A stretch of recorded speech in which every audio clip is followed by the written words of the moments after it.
Direktorat Tindak Pidana Korupsi Bareskrim Polri tengah menangani dugaan korupsi proyek cetak sawah fiktif tahun 2012 hingga 2014.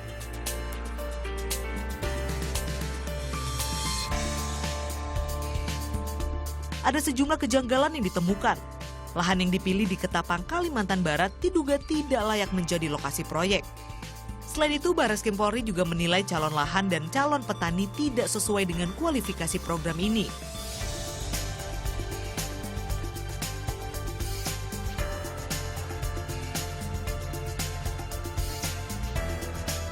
Tertangkapnya AKBP Brotoseno baru-baru ini kembali mencuatkan kasus dugaan korupsi proyek cetak sawah fiktif Kementerian BUMN.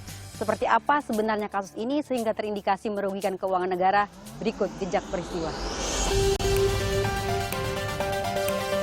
Badan Pemeriksa Keuangan menemukan kejanggalan proyek ini. Dalam temuan BPK dari rencana program mencetak 100.000 hektar lahan sawah, hanya ditemukan 100 hektar atau 0,1% saja dari target. Jumlah itu pun masih jauh dari target tahap awal, yakni 4.000 hektar.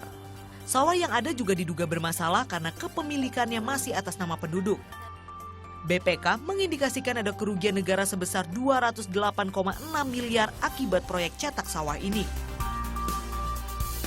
Kami pun mendatangi lokasi cetak sawah gagasan Dahlan Iskan yang pada tahun 2012 menjabat sebagai Menteri Badan Usaha milik negara. Proyek cetak sawah ini dilakukan dalam rangka program ketahanan pangan dan melepaskan diri dari ketergantungan impor beras. Berlokasi di Kabupaten Ketapang, Kalimantan Barat, proyek ini rencananya dilakukan di 5 kecamatan. Namun hingga proyek ini berhenti, baru 3 kecamatan yang mulai dicetak, yakni Kecamatan Matan Hilir Selatan, Muara Pawan, dan Benua Kayong. Proyek cetak sawah ini ternyata menyewa lahan milik warga, baik yang sudah berupa sawah, ladang perkebunan, ataupun tanah yang belum dimanfaatkan. Tersandung kasus korupsi, proyek ini kemudian mandek. Tahun 2012 lalu, di sini sempat dibangun mes dan pabrik penggilingan padi. Namun setahun kemudian, bangunan ini dihancurkan sejalan dengan kegagalan proyek. Berdasarkan data dari dokumen proyek cetak sawah yang kami peroleh, potensi lahan di Ketapang sekitar 32.267 hektar. Namun hingga 2013, baru sekitar 4.000 hektar lahan yang memasuki tahap land clearing atau pembersihan lahan. Berbagai kendala mempengaruhi tersendatnya proyek ini, salah satunya status lahan yang tidak akurat. Sebelumnya diminta apa saja persyaratannya supaya bisa gabung ini, persyaratan petani yang bisa gabung di sini ini apa saja nih Pak? Tidak ada yang kita serahkan. KTP juga nggak ada? Tidak ada. Kita hanya percaya setiap uang kita ini kan termasuk uang dekat di situ, gak termasuk uang kenal yang bawa petani di sini kan termasuk jam hari ini itu kan uang Sungai Besar, kan masuk dekat kan gitu. Jadi kita percayalah, namanya kita mohon kan. Tapi nggak diminta KTP juga Pak Jumhari? Tidak ada. Dengan kita sih tidak ada minta KTP. Ketua Induk Koperasi Tani dan Nelayan Kabupaten Ketapang yang diajak kerjasama oleh PT Sanghyang Seri juga membenarkan hal itu. Pertama adalah KTP dan surat keterangan tanah. Nah, surat keterangan tanah. Kalau tanpa itu nggak bisa ikut?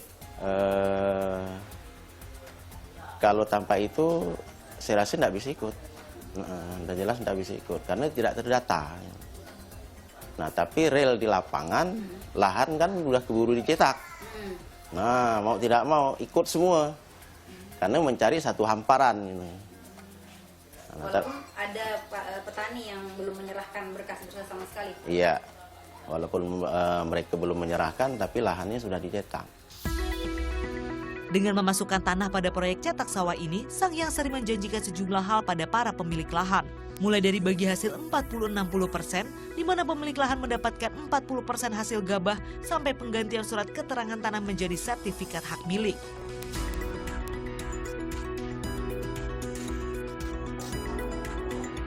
Sampai proyek ini berhenti, tak ada koordinasi dengan BPN.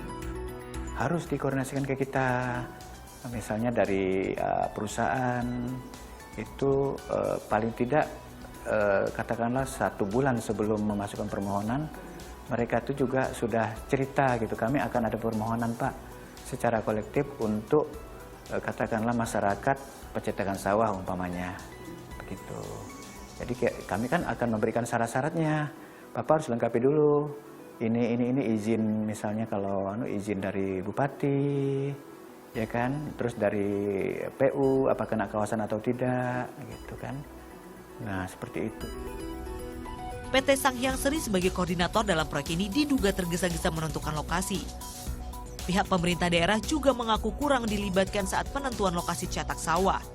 Memang seharusnya kita dilibatkan, itulah fungsi pemerintah daerah. Salah satu tugas pemerintah daerah kan mendukung program pemerintah pusat. Dan dalam pemerintahan itu jenjang-jenjang itu kan ada. Jenjang pendelegasian wewenang, jenjang pelibatan, itu harusnya dijalankan. Walaupun ini berhubungan dengan BUMN. Walaupun berhubungan dengan BUMN, itu saya kembali tadi pada pertanyaan awal, tadi kita diskusi awal, bahwa yang sebenarnya tahu lokasi ini siapa? Kan kita yang ada di daerah ini yang lebih tahu karakteristik masyarakat, kondisi lahan. Soal pendanaannya dari mana, kami tidak masalah. Setahun lebih mendapat amanat, Sanghyang Seri diberhentikan dari proyek ini. Proyek cetak sawah kemudian diambil alih PT Pupuk Indonesia. Proyek ini kemudian mandek. Pertengahan tahun 2016, Pupuk Indonesia tak lagi melanjutkan proyek. Salah satu alasannya karena permasalahan status tanah. Titin Mufti, Rio Pramasta melaporkan untuk NET.